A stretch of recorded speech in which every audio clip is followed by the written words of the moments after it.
I am Brian as always. My compadre is Ross R. Jensen. I don't know why I always call you Ross R. Jensen, but it's just the way I introduce you. It's the way I do things. Here we are.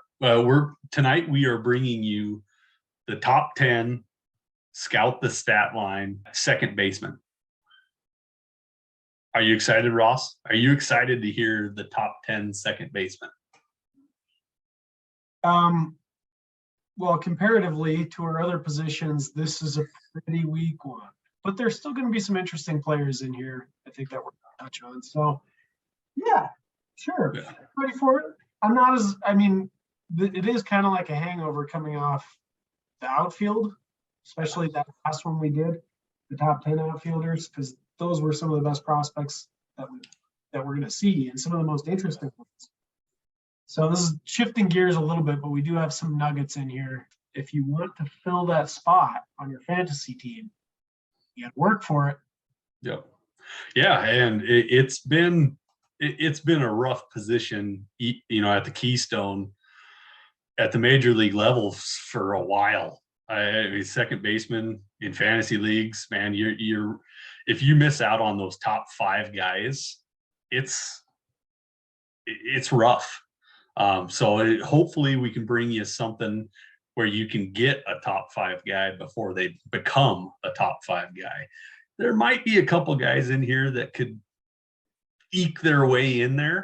I do have a couple guys in here that I'm pretty high on, but as always, we need to take a pause from baseball and we need to talk about our beers. Ross, give us your beer, man. Okay, this is my beer tonight. Nature Calls by 10 Barrel Brewing. So if you're not from this area, you probably don't know who 10 Barrel is. They're Pacific Northwest brewery and restaurant. They are out of Bend, Oregon. They moved over here to Boise probably about 7 years ago, approximately. One thing about 10 Barrel, I think they have the best nachos in town. Nature Calls is a mountain IPA. It had 6.5% ABV. Flavor profile: piney, citrus, and honeydew aroma. The bright lemon up front fades to tangelo with a drier finish. Flavors include citrus pith, honeydew melon, spruce tips, and dank hops. Remember how last pod we were talking about every single brewery is catering to some outdoorsy crowd? Oh, here we go again. Nature Calls. All right, here we go. There's my kind of beer. That's what I like to see. And not as dark as the ones I've been doing. Yeah. All right, let's give it a sip. Lovely. Pretty standard IPA. Mm-hmm.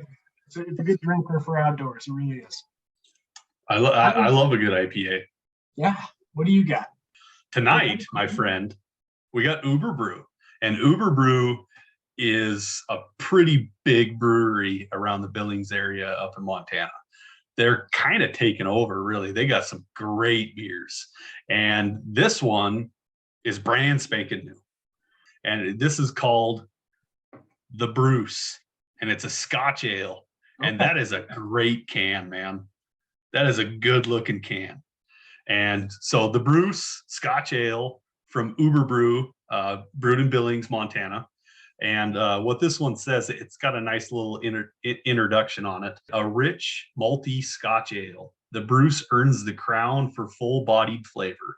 Its robust notes of caramel followed by a creamy, smooth finish make it a timeless classic brew.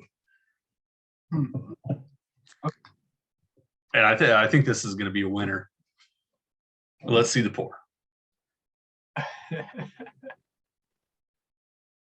I like a different ale, a Scotch, red, anything that'll pop my flavor. It's good. It looks nice. A lot of caramel.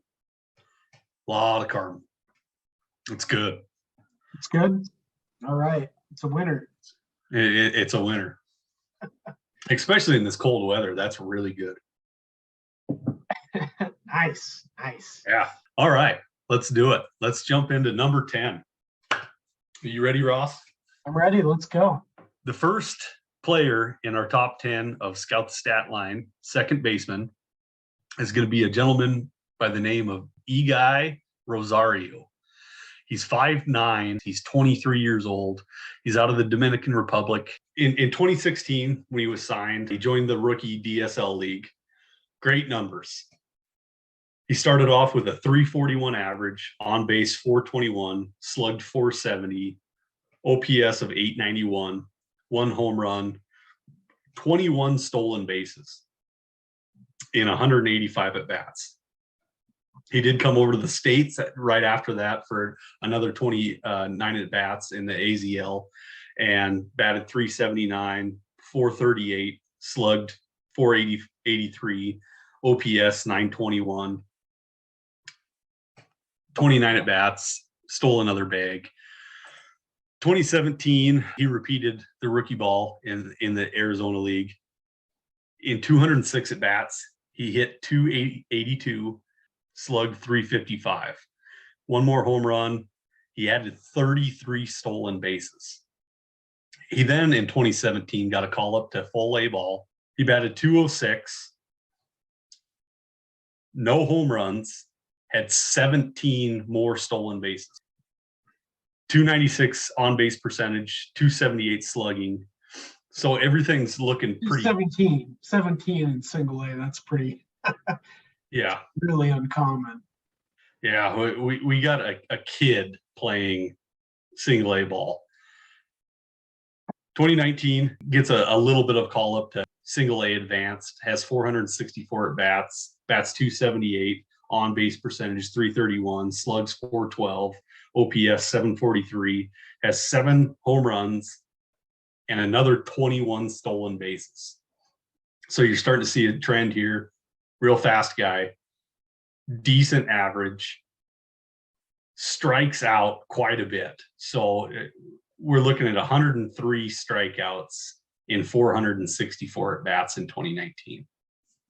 Popping forward to 2021, gets the call to Double A, 420 at bats, bats 281, on base percentage 360, 455 slugging, adds 12 home runs and 30 stolen bases. This is where I got a little bit interested, I suppose, when I was kind of doing a deep dive on him. He got caught stealing 14 times. That's a lot. That's a lot to get caught stealing bags. And as I looked back, he gets caught a lot anyways.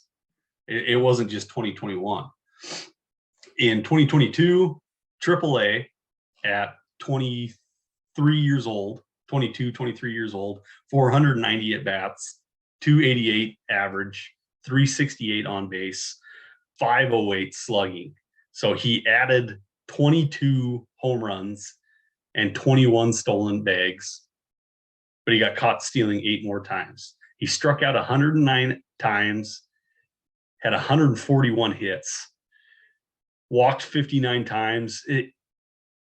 That's a pretty decent profile in AAA at 23 years old.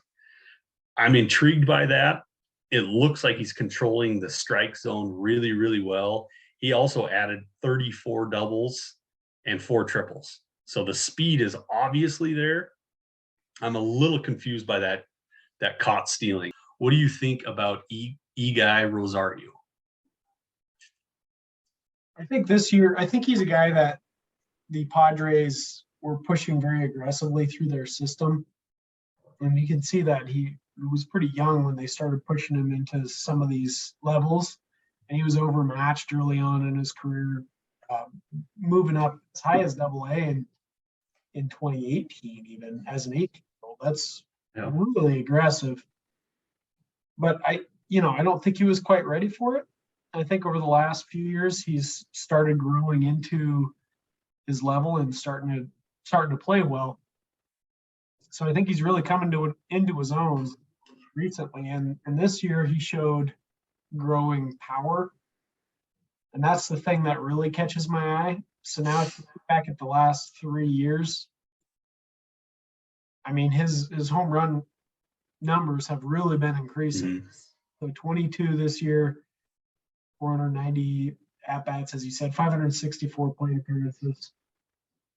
The speed it seems like, is probably not going to improve much. I don't know if he's going to be a high volume stolen base guy, but he might be able to get 20. So we're looking at a guy that potentially, if that power is legit and keeps growing, is a 2020 ceiling type of guy, which is pretty good if he's able to reach it. And the guy that can hit, I don't think he's going to be a real high average hitter, not a huge on base monster, but he could do decent with those numbers. So he got a cup of coffee at the end of the year. He could be playing most of next season in the major leagues. I would say wait and see. I'm not opposed to getting him in deeper leagues. If you have a way to get him on the cheap, then absolutely. Moving on to number 9, we have Terrin Vavra, and he plays for the Baltimore Orioles. He's 6'1", 200 pounds. He's 25 years old. He was drafted by the Rockies in the 3rd round, pick number 96 out of Minnesota. Ross, would you break down Mr. Vavra's stats for us? Terrin Vavra, he had a pretty solid college career at Minnesota. His freshman year, he batted .350 in 134 plate appearances, pretty solid. His final year at Minnesota, he put a slash line of .386, .455, .614 together before he was drafted. In 2018, he made his debut and hit .302 with a .396 OBP and a .468 slugging percentage in 199 plate appearances at low A ball. In 2019, he followed that up with a pretty solid season at single A, hit .318 with a .409 OBP and a .489 slugging percentage.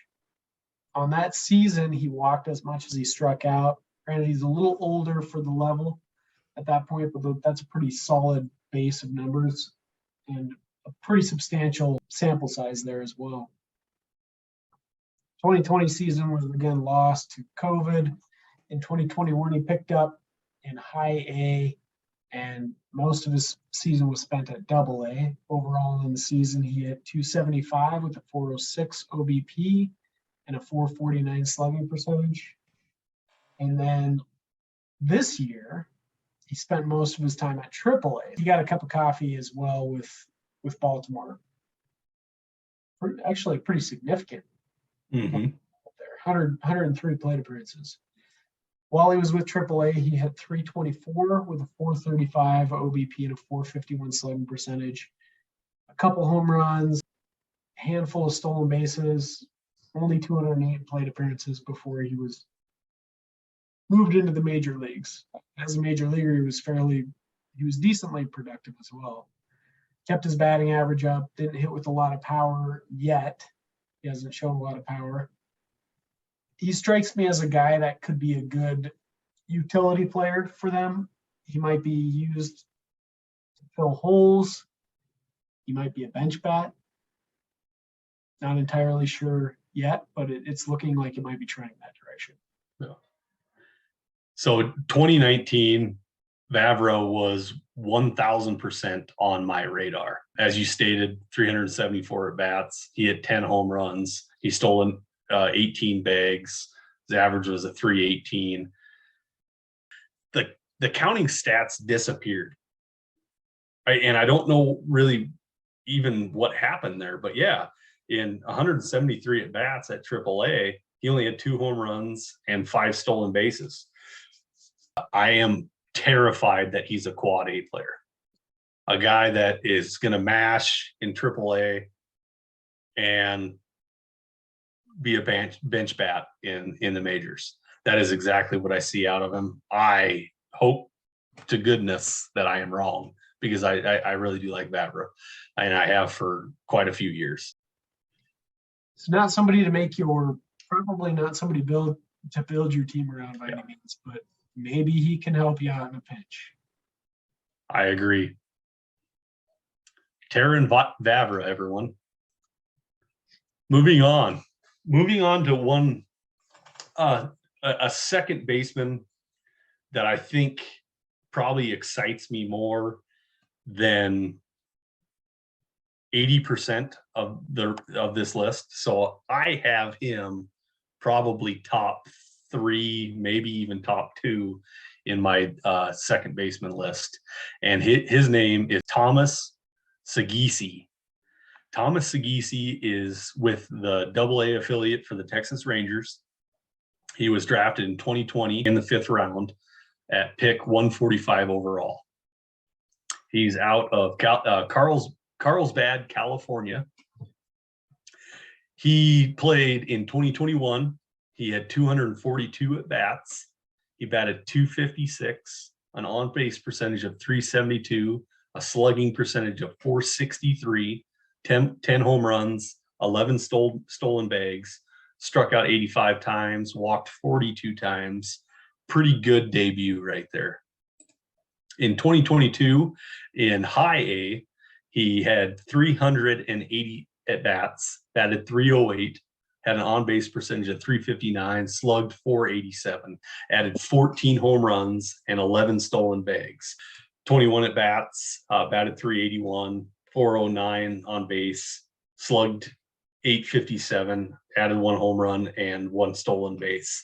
I think this excites me more than most people would look at this guy's profile and be like, oh yeah, everything's trending correctly. No, it's trending better than correctly. He's only 20 years old. He won't be 21 till April 10th of 2023. So we're going to see at least a full season of AA ball, maybe even AAA.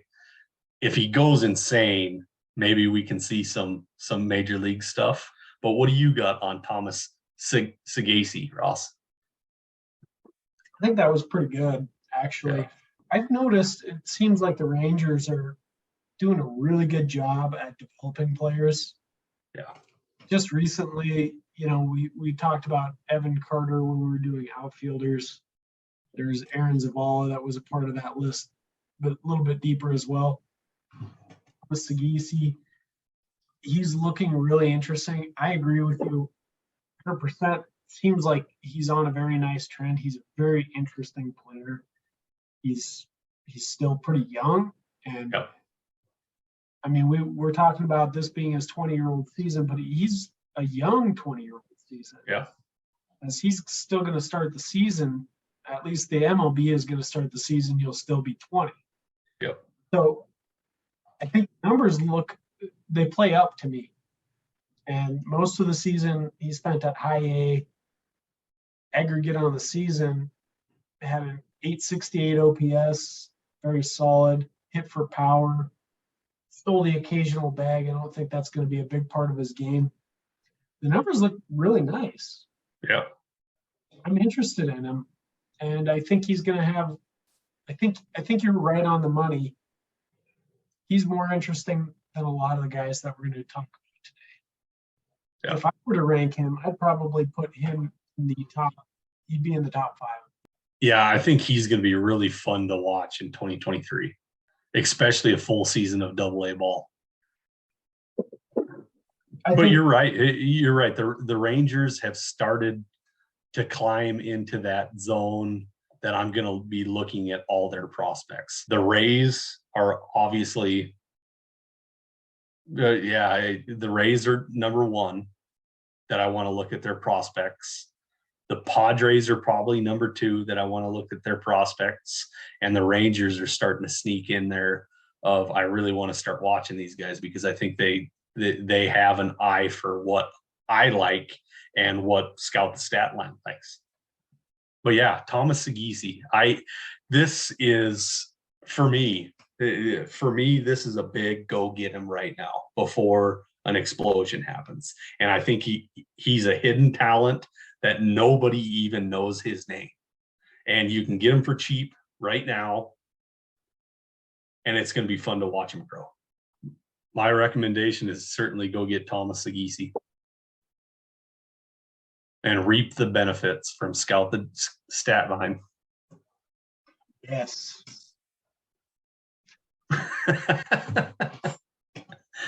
All right.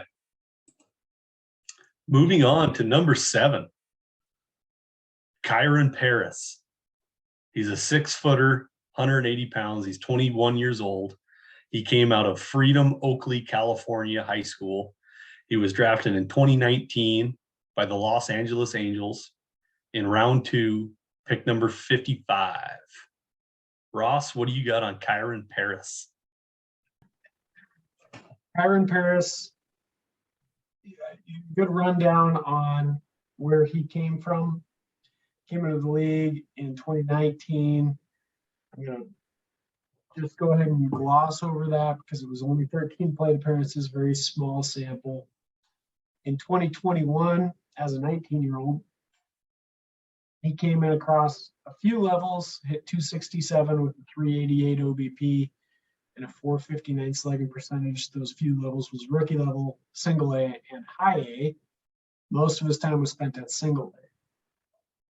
Pretty good speed in only 206 plate appearances. He stole 22 bases and hit 4 home runs. Not a ton of power, a little bit of power. This guy's game is mostly speed.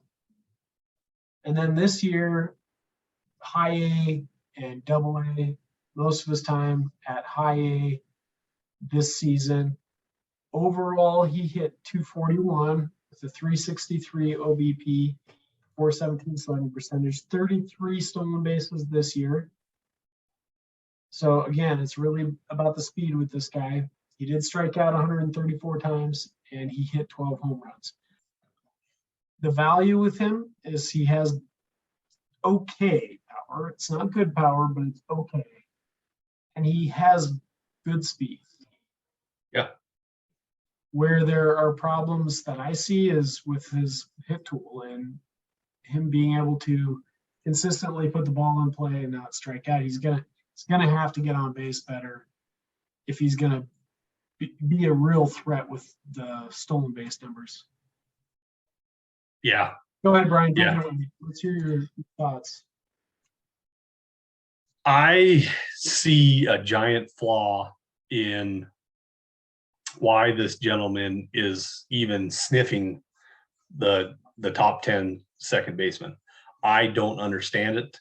He has 134 strikeouts in 2022 in 374 at-bats and only 90 hits. So 44 more strikeouts than hits.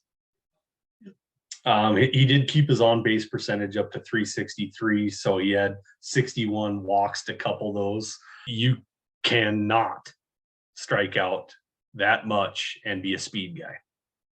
Otherwise, there's no point of your speed even being in play. Well, you can't. Are you a fantasy player that people want to own at that point? I mean, we have a lot of those guys, right? Yeah, we have tons of them. Mondesi does that. Vince Coleman did that. Yeah. You know, there's a lot of these guys, and they did check a ton of stolen bases, but they're not very effective hitters. That's so to couple on or to balance on what you're speaking of there. You're doing one category, depending on your league. However, you're doing your counting stats and stuff like that. You're talking about one counting stat in stolen bases. Everything else, he is going to destroy you on. His average is going to be awful. His on base is going to be okay. And he's going to steal you bases. The homers, I'm curious by. I guess maybe he's got decent power, and I'd like to hear what his equivalencies are on STS. I just don't see this one. Scout the Statline thinks that you're underrating his power a little bit. Okay. They have him projecting for 19 home runs per average peak season per 600 plate appearances and 20 stolen bases. So they're saying that those two, like he's got a pretty solid power speed combination. They think that this guy could be a 2020 threat, is what they're signaling with that. And that's why he gets ranked the way he does. I am not a fan. I don't want it. I hate saying that because we're talking about kids, right? We're talking about kids playing baseball. When I say I'm not a fan, it's because of what I'm reading into his numbers. I hope the best for this kid. I really do. I want him to get a call up to the majors and bat 500. There's no chance in hell that he's doing that. Yeah, I'm glad you said that because I heard this recently that I hate some player, and I don't hate anyone. And I'm not a person with hate in my heart. I'm telling you, I don't like the numbers that I'm looking at. And that's it. That's it. Nothing, it's certainly not personal, and I really hope everybody exceeds my expectations. Yeah. Everybody exceed my expectations. That's great. I'm looking at the numbers, and I do not like them. So for Kyron Paris, he is an absolute no-go for me. He looks like a ball player to me, Brian. Okay. But that said, I'm somewhat on board with you on the numbers. It's a profile that has a lot of red flags, high strikeout rate, low batting average. Is that something that's going to end up being a successful major leaguer? A lot of it's going to come down to that defense, I think. Yeah. And if so, maybe you can have a Mike Cameron type of career. That's Kyron Paris, everybody. So we're going to jump into number 6. And everything that I said about Kyron Paris, I'm going to go ahead and revert and say what I like about our next player, because it's going to be a similar profile. But for some god-awful reason, I like this player. So coming in at number 6, Samad Taylor. And he's with the Kansas City Royals. He was drafted by the Cleveland Indians in round 10, pick number 302 in 2016. He's 5'10", 160 pounds, and he's at age 24. So just to dive into Samad Taylor just a little bit, in 2016, when he was drafted, he went to the rookie ball, 116 at-bats, had a 293 average, on base percentage of 359, slugged 397, had a home run, 6 stolen bases. So it was just the athleticism that was popping there, I believe. And then in 2017, he repeated rookie ball with 16 at bats. So we'll skip through that guy. Was promoted to short A and had 128 at bats. Well, 188 at bats, batted roughly 300, 6 home runs, 6 stolen bases, strikeouts were in a good percentage. Everything was looking okay. In 2018, he got promoted to full A ball, had 460 at bats. The average dipped down to 230. He had a 321 on base percentage and slugged 389. So on base percentage was looking really good there. He had 44 stolen bases in 2018 and 460 at bats. That's a plus. 2019 gets a semi call up to advanced A, has 319 at bats. His average dips to 216, but he keeps his on base percentage up to 325, has 26 stolen bases. The slugging percentage isn't there. He had 7 home runs. Not a lot to talk about there. It was kind of a rough season. Skip 2020. So double A, 320 at bats, batted 294, on base 385, slugged 503, had 16 home runs, 30 stolen bases. Strikeout percentage was quite high, 110 strikeouts, 94 hits, 42 walks.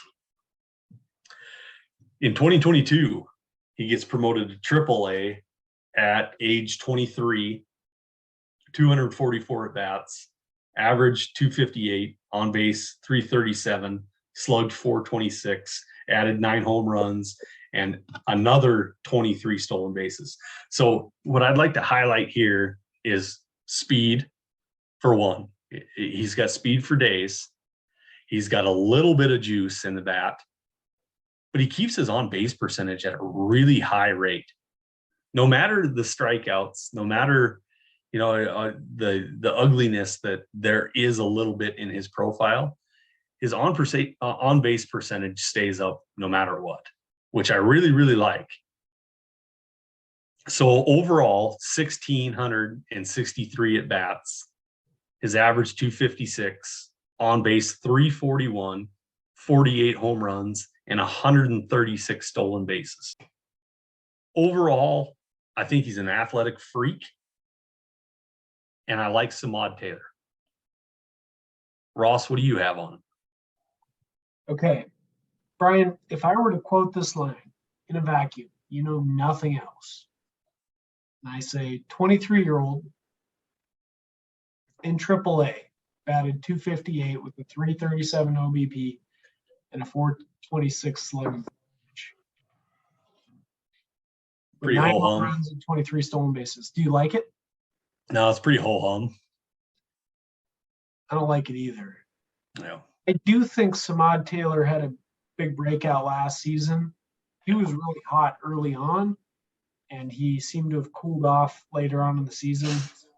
I think most of this can be attributed to, and I get heat from people occasionally for caring about this kind of stuff, but I do.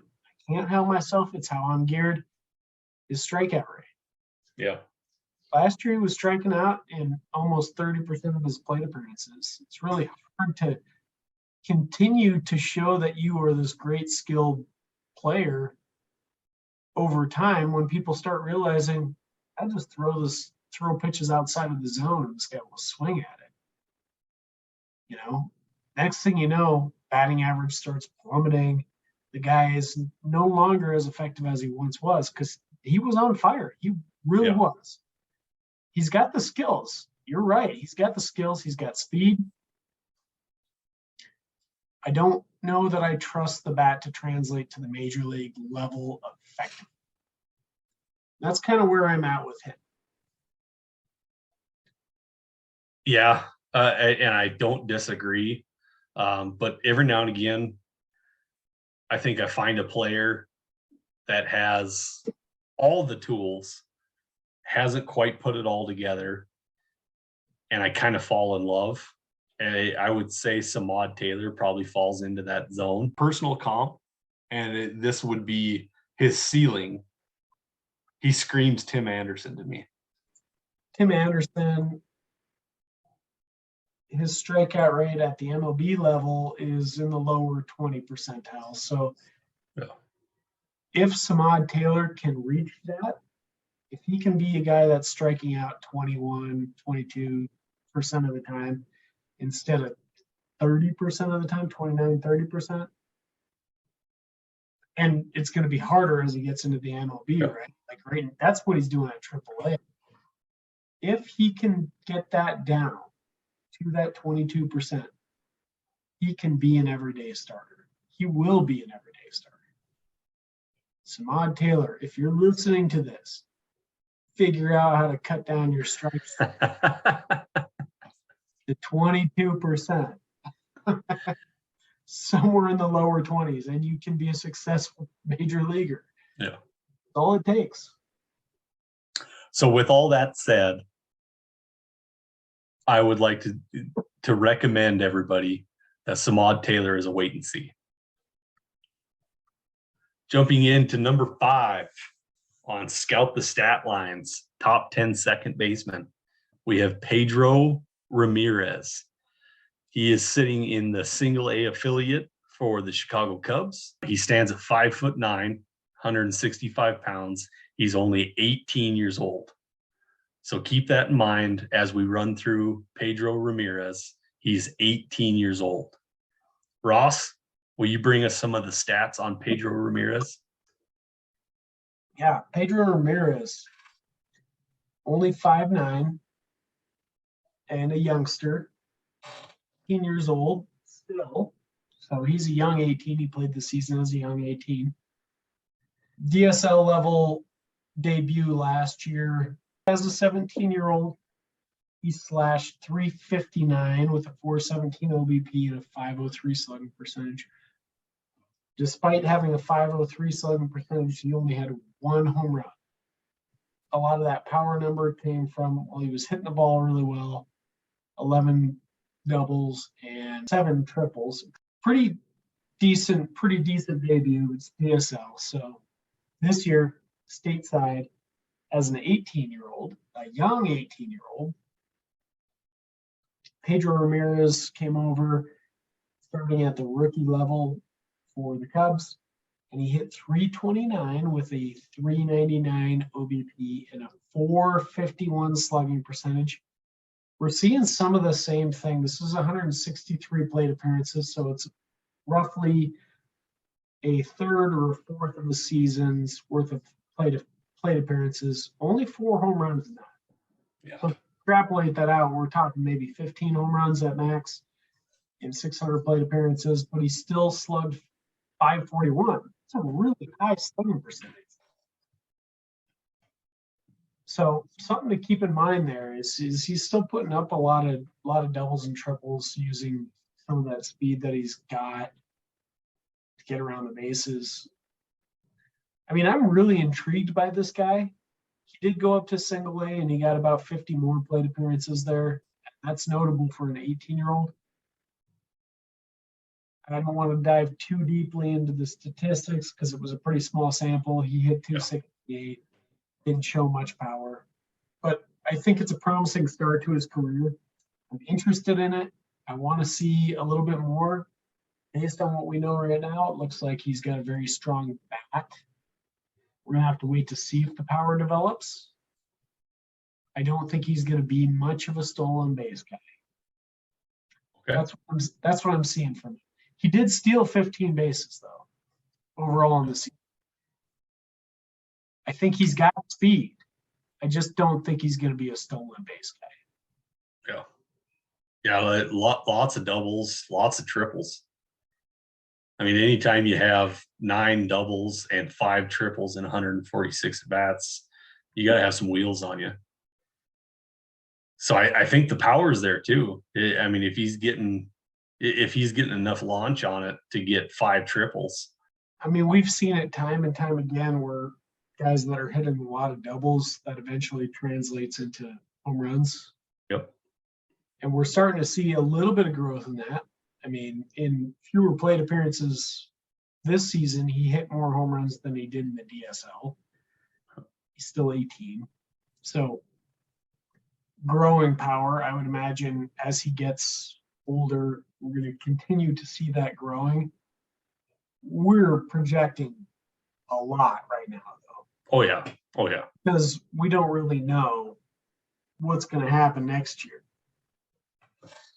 But I'm going to tell you this. I would take the possibility that we're looking at right here with Pedro Ramirez over a lot of the other guys that we've talked about that I feel like are borderline, we know more about, and they're borderline major leaguers.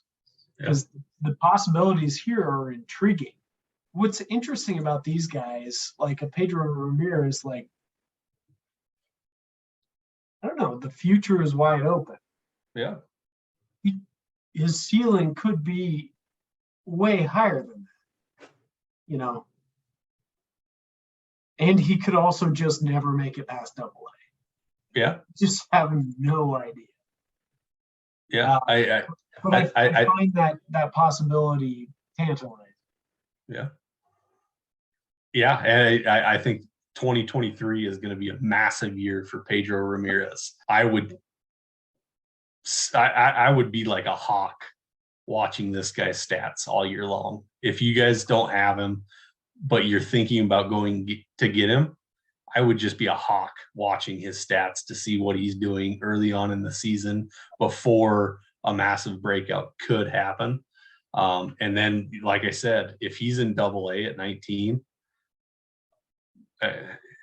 holy cow, guys. Yeah, you know, he's got a career 338 batting average right now. Yeah. That's pretty high. I'm interested, and I'm with you 100%. I'm watching like a hawk this coming year. Yeah. I'm watching like a hawk. Diving into number 4 of our second baseman on scoutthestatline.com is one of my favorite prospects at the second base position, and that's Hao Yu Lee. And he is 19 years old. He's 5'10", 190 pounds, and he's in the Philadelphia Phillies affiliates. Hao Yu Lee from New Taipei, Taiwan. I love this guy. So just to start out in 2021, 22 at bats, nothing to speak of in rookie ball, but he did bat 364, had a home run, 2 triple baggers, 2 doubles. But in 2022, he was kind of fast tracked a little bit in 2022. And in rookie ball, he only had 6 at bats. So we'll kind of skip past there, but he really got a good debut in single A ball. He had 258 at bats, batted 283, had a 384 on base, and a 415 slugging. He added 7 home runs, 10 stolen bases, but he was caught stealing 7 times. And he had 73 hits, and he walked 36 times. A 19-year-old, he'll be 20 in February. Pretty big breakout, and he did get a call up into A+ league. So he got an extra 35 at bats there. Batted 257, on base 350, slugged 486, added a home run, and an extra 3 bags stolen. Minor league career, 321 at bats, 290 average, 389 on base, slugged 461, 10 home runs, 14 stolen bags, only 72 strikeouts with 93 hits. This, I think, is the future of the second baseman in the Philadelphia organization. I'm really, really, really high on him. Ross, what do you got? What do you see here? Well, I'm interested. I think he's got pretty solid power. I think he's got a good bat and a pretty solid plate discipline. That's what we're seeing from the numbers. He stole 14 bases in 2022. I don't think he's going to steal that many bases. I'm looking at this, and he's 5'10", 190 pounds.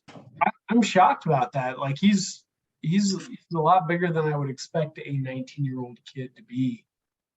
So I don't think he's going to steal a lot of bases. No, I think he's intriguing, and I think Scout the Statline sees the numbers similar to how I see him. He's got a 60 hit tool for his Scout grade equivalency, 55 power, and 50 speed. So it's very similar to what I'm saying I think his future is going to be. I think he's going to be better than average when it comes to his effectiveness as a hitter. Scout the Statline says on average they see per 600 plate appearances at peak 19 home runs and 11 stolen bases. Where I think he shines is with his plate discipline, where he strikes out at peak. They're saying 17%. Nice. It's very nice. Yep. He's a little higher than that in the minor leagues, but he's pretty young for the levels he's playing at still. So, yeah, I think he's got a promising career. I heard from some scouts that they didn't really like his swing. There's one factor to take into consideration. I think he's got a really good plate approach. I'm going to trust the data probably over anything else at this point. Yeah. I think as a 20-year-old, he'll start in high A. I think he plays most of the season there. He might get up to Double A. for a touch. Love it. My prediction, Scout the Statlines gives him an ETA, Major League ETA of 2020. So that's only 2 years. 34. Okay. It's pretty aggressive, but he's a productive hitter. Yep. Major league level, all they care about is productive hitters. Well, productive players. All they care about is productive players. In the second baseman, this is my go get him. How You Lee is my go get him in our top 10 second baseman. Go get him. All right. Jumping into the top 3 of our top 10 second baseman on scoutthestatline.com. Next up, number 3, another personal favorite. Ji Hwan Bae.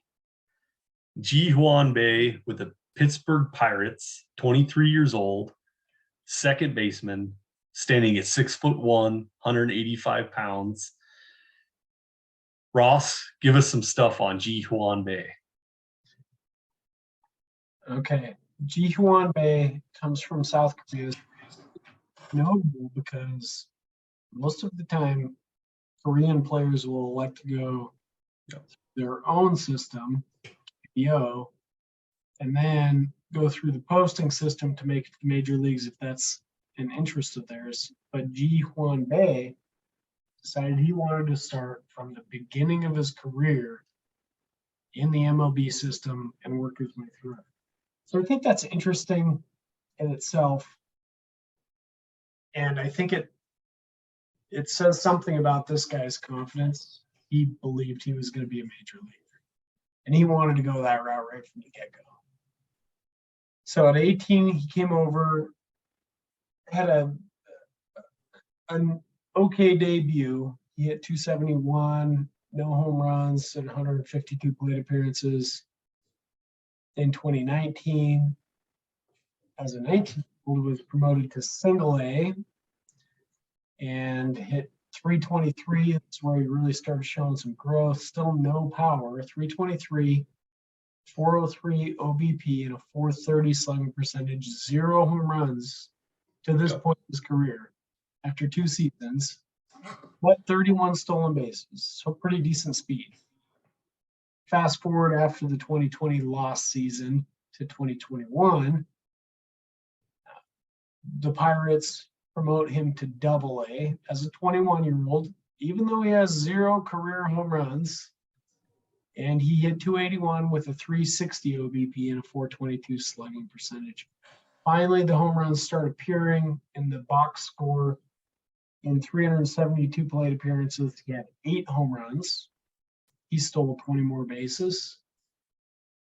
And then this year, he's promoted all the way to AAA as a 22-year-old. So he's making pretty good progress. He still doesn't have a ton of power. And I think at this point, we could probably say he's probably not going to be much of a power guy. He doesn't show much signs of developing it. But he's an effective hitter. And overall in this season at AAA, he hit 289 with a 362 OBP and a 430 slugging percentage, 8 more home runs, and 30 stolen bases in 473 plate appearances. He got a cup of coffee. He went to the major leagues, only had 37 plate appearances, but he did hit 333 while there. This guy can hit. He's a hitter. Yeah. He's hit everywhere he's been along the way. He hasn't like blown the doors off doing it, but he's been consistent. And I think that's pretty important, and it's notable. He's got a good bat. Yeah. So if you are looking for somebody that's got a solid bat, if you're not worried about the home runs and has decent speed, this is the guy to go get. Scout the Statline sees him as kind of what I just described, I guess. 60 hit tool, 35 power, pretty poor, and only 7 home runs per 600 plate appearances. But again, that's based on over the fence power And, Yeah. you know, if he's turning doubles into home runs, that's a different ballgame. But he also projects for the lowest slugging percentage out of anyone that we've talked about, minus Terran Vavra. Yeah. But he also has like 60 grade speed. So Yeah. 60, 35, 60. If you need somebody that can keep your batting average decent and get you some bags, stolen bags, this might be your guy. I think Ji Hwan Bei is going to be a stalwart in that lineup. Yeah. And as I stated before, I think he's 1,000% slept on. Nobody talks about him, and he's got terrific numbers. Nobody talks about this guy, yet he, for hitters, is our 31st ranked hitter. That's notable. And for everybody, if you add in pitchers, because we got pitchers now, he's 40. Pretty good. Yeah. This is my second. Go get him. Go get him right now. And it's not going to cost you anything, because I've been in drafts. I've watched leagues. Nobody is even thinking about Bay. And he might be the starter this year at second base for the Pirates. Go get him. Moving on to our second baseman on scoutthestatline.com. One of the most interesting players that I knew nothing about before 2022. Never heard his name, never looked at his stats, never did anything with this gentleman. And he goes by the name of Jonathan Aranda. And he plays for the Tampa Bay Rays. Shocker. He's 24 years old, second baseman, 6 foot tall, 210 pounds, out of Baja California, Mexico. He did debut 6/24 of 2022. He's got, I don't even know how to explain it. Like, how did I miss this coming through the minors? Did you miss on this? Or did you have your eyes on Aranda? Did I have my eyes on him? I suppose I did last year. Okay. But I mean, I wasn't like watching him like a hawk his entire career. The thing is, these guys break out, and sometimes you miss them. Yeah. If they've got this track record that is okay, but like you look at Aranda's track record, it's okay, but it's pretty boring up until 2021. Yeah. By then, somebody may have picked him up because it's not bad. Yeah. But like, you can't predict that. Right. But that's a breakout. That's when you try to acquire, right? Like 2021 for Aranda was a breakout. Yeah. He's older for the levels a little bit, but like at 23 years old from high AA, he hit 331, 419 OBP, and a 543 slugging percentage breakout out of a pretty okay career. Outside of that, he had a nice breakout. He did always have pretty solid plate discipline. I just want to throw that out there. Again, that indicator.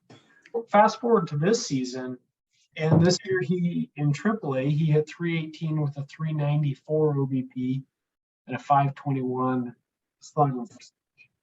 So now he's on most people's radars because he's really close to the major leagues, and he's putting up pretty good numbers. My question is, where in the hell does he play for the Rays? He plays all over, man. That's the thing. We have him at second base. Yep. The Dynasty Guru, where we also do rankings, he's at first base. I don't really see him being a long-term first baseman there, but could he play there a lot? Yeah. Of course, the Rays. He's going to be all over that infield. And they love him. they love to do that. So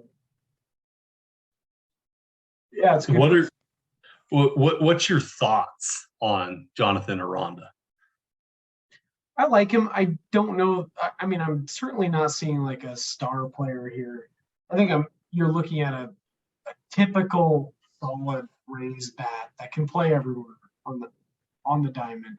You know, he's a guy that can hit for a decent average. He can get on base. He's not going to hit a ton of home runs. He's going to hit some, and he's not going to steal any bases probably. He's not very fast, but he's major league capable. He's going to be nice to own because he might be first, second, short, and third eligible. Yeah. Which is one of those things. Yeah, one of those things in fantasy that you like. If you need him to plug and play on a random off day of Wander Franco, there he is, Jonathan Aranda, plug and play. Yeah. I really like that. I love position eligibility. Oh yeah, and it's an underrated way to play fantasy too, right? We talk so much about the stats. Rarely do we talk about the position eligibility factor. So yeah, if you're in a daily league and you love to micromanage, man, Jonathan Aranda is going to be fun. He's going to be, just put him wherever you want. All right, ladies and gentlemen, here we are. And we are diving into the top Scout the Statline second base prospect. And his name is going to be Edouard Julien. And he plays for the Minnesota Twins, second baseman. He's 6'2", 195. He's 23 years old. He was drafted in the 18th round by the Minnesota Twins in 2019. Pick 539 overall out of Auburn. Ross, would you break down our number one second baseman? Edouard Julien. So this guy is an on-base machine. That's where he's supposed to get his power from. Played for Auburn, as you mentioned, had a very, unremarkable career there, which explains his draft position, which is very low. But he's been a really good pro. After the 2020 season, maybe that's what he needed. Maybe that was his, charging year or whatever it might be. But he debuted as a 22-year-old in single A and spent most of his year actually at high A. And overall in the season, he hit 267 with a 434 on-base percentage and a 480 slugging percentage. So really high on-base percentage, right? That's the thing that sticks out to you, that pops. Yeah. 110 walks. Yeah. We're talking about 514 plate appearances, 110 walks, 144 strikeouts. So he struck out a lot, but he was clearly waiting for his pitch. 110 walks, got on base plenty of times, hit 18 home runs, and stole 34 bases. Okay, so that was 2021, his debut. Pretty good debut, but I think everybody's still kind of thinking 18-round pick. He's older, low minors. This is not that notable. So this season, he's followed it up with at Double-A, all season at Double-A, a 300 batting average. Significantly improved his batting average as he moved up levels, which is important. 441 OBP, so he also increased his OBP, and a 490 slugging percentage, also increased his slugging percentage. Overall, hit 17 home runs and stole 19 more bases. So the stolen bases were down. Everything else across the board pretty much up, home runs down by 1, but less plate appearances. So barely. About the same amount of plate appearances, but 1 less home run. Pretty much the same. That's a pretty good, those are pretty good numbers, aren't they? And if you're in an OVP league, can you ignore this guy? Did you know anything about him before this year? Were you already looking at him? Prior to this year, I don't think he was really high on my radar. Okay. This year, yes, definitely. Okay. Yeah. Okay. Yeah. What do you think about the strikeout numbers? It's a little bit high. It's not problematic. I don't see it as being problematic. Right now we're looking at percentage-wise. Last year, he struck out in 28% of his plate appearances. Mm-hmm. So that's a little high, but it's less than Samad Taylor, as an example. And he walked in 21% of his plate appearances. That's the thing. Like, when I look at this guy's numbers, swing the effing bat, man. Well, and he started doing that this year. That's the thing. You can see what the adjustment was. There's 2 adjustments in his career. Coming into 2021, his adjustment was to be extremely patient. Just basing this off of his college numbers, so I don't have any special insight, but it looks like he made a concerted effort to be very patient, maybe throughout most of his career. And then this year actually pivoted a little bit to being swinging the bat a little bit. And that might have been guidance he received. Yeah. Might have been somebody that told him, look, what you're doing is great. You got to swing the bat a little bit more. There's some real excitement in this guy's profile that I completely overlooked. Yeah, I did look at him and had him, oh, who's this guy? And kind of scrolled over him and stuff. It didn't impress me. It impresses me when I dive into it. Like, wow, he really did some special things. Like you said, he's a little bit older at 23. He's going to be 24 in April, and he's in AA. Probably stay the whole year in AAA. Agreed? Well, I mean, he'll start out in AAA and then maybe a call up to the majors. The ETA tool at Scout the Statline has him debuting next year. So we'll see if that holds up. But at least within the next 2 years, presuming like we don't fall apart. 2023 or 2024, he'll be up in the major leagues doing something. What is Edouard Julien? Is he a go get him? Yes, Edouard Julien is go get him because he's going to be cheap. Yeah. Because nobody is really looking at this guy right now. Scout the Statline has seen him as the best second baseman. We talk about position eligibility all day. I think he's worth acquiring in deeper leagues.